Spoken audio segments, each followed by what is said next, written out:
దిగజారిపోయిన పాకిస్తాన్ ఆర్థిక వ్యవస్థని గాడిలో పెట్టడానికి ఐఎంఎఫ్ ఏం చేసిందంటే కొన్ని సంస్కరణలు విధించింది. ఆ సంస్కరణలు చేస్తామంటేనే మీకు $7 బిలియన్ అప్పుగా ఇస్తామని ఐఎంఎఫ్ చేసినటువంటి ఆ ఆంక్షలు ఏవైతే ఉన్నాయో ఆ ఆంక్షల్లో మొట్టమొదటిది పాకిస్తాన్ ప్రభుత్వం చేతిలో ఉన్నటువంటి పాకిస్తాన్ ఎయిర్లైన్స్, ఈ పాకిస్తాన్ ఇంటర్నేషనల్ ఎయిర్లైన్స్ ని మొదట ప్రైవేటీకరణ చేయాలి.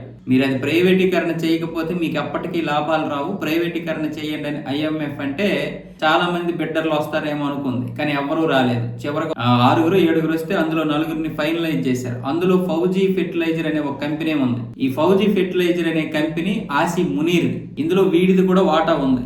అందుకే వీడికి మొట్టమొదటిగా బిడ్డర్గా అవకాశం ఇచ్చారు. మరి ఇప్పుడు పాకిస్తాన్ లో జరుగుతున్నటువంటి పరిణామాలు ఏమయ్యాయో తెలియదు, కానీ మొత్తానికి ఈ కంపెనీ ఆ యొక్క కాంట్రాక్ట్ నుండి తప్పుకుంది. మరి మేము ఇందులోకి రాము అని చెప్పి, వాస్తవానికి ఈ ఫౌజీ ఫెర్టిలైజర్ అనే కంపెనీ దాదాపు దీనికి అనుబంధంగా మరో 30 సంస్థలు ఉన్నాయి. అన్నిట్లో కూడా ఆసిమ్ మునీర్ పెట్టుబడి పెట్టాడు. ఆసిమ్ మునీర్ పెట్టుబడి పెట్టడమే కాకుండా దాన్ని ఈరోజు పాకిస్తాన్ మొత్తం విస్తరించడానికి కూడా కారణం వాడే. మరి ఎందుకు దీని నుంచి తప్పుకున్నాడో తెలియదు, కానీ మొత్తానికి ఇది ఇప్పుడు పాకిస్తాన్కి మరొక షాక్ అని చెప్తున్నారు. ఎందుకంటే ఇప్పటికే ఆ మిగతా ముగ్గురు కూడా పెద్దగా ఆసక్తి చూపించడం లేదు. ఎందుకు మనం ఈ బిడ్ వేసామా అన్న విధంగా వాళ్ళు ఉన్నారు. అందుకే తక్కువ బిడ్ వేయడానికి చూస్తున్నారు వాళ్ళు. కనీసం 8,500 కోట్లైనా రావాలని చూస్తున్నారు. 8,500 కోట్లు పాకిస్తాన్ రూపాయలు.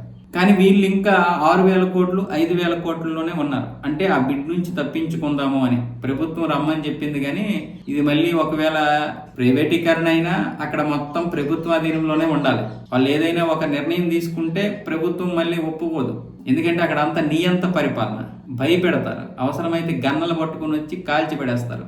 ఉగ్రవాదులు కదా వాళ్ళు ఎలా చెప్తే అలా చేయాలి. ఆ భయంతో ఇప్పుడు ప్రైవేట్ వ్యక్తులు కూడా భయపడిపోతున్నారు. ఒకవేళ మన చేతిలోకి వస్తే మనం చెప్పినట్టు జరుగుతుందా, అంత అవకాశం ఉంటుందా? ఒకవైపు ఆసిమ్ మునీరు, మరొక వైపు షాబాజ్ షరీఫ్. అంటే ఒకవైపు ప్రభుత్వం, ఒకవైపు సైన్యం, రెండూ కూడా అన్నిటి మీద కూడా ఆధిపత్యం చెలాయిస్తున్నాయి. అందుకే అక్కడ ప్రైవేటీకరణలో కూడా చాలా మార్పులు వచ్చాయి. ఎవరు కూడా పెద్దగా స్పందించడం లేదు.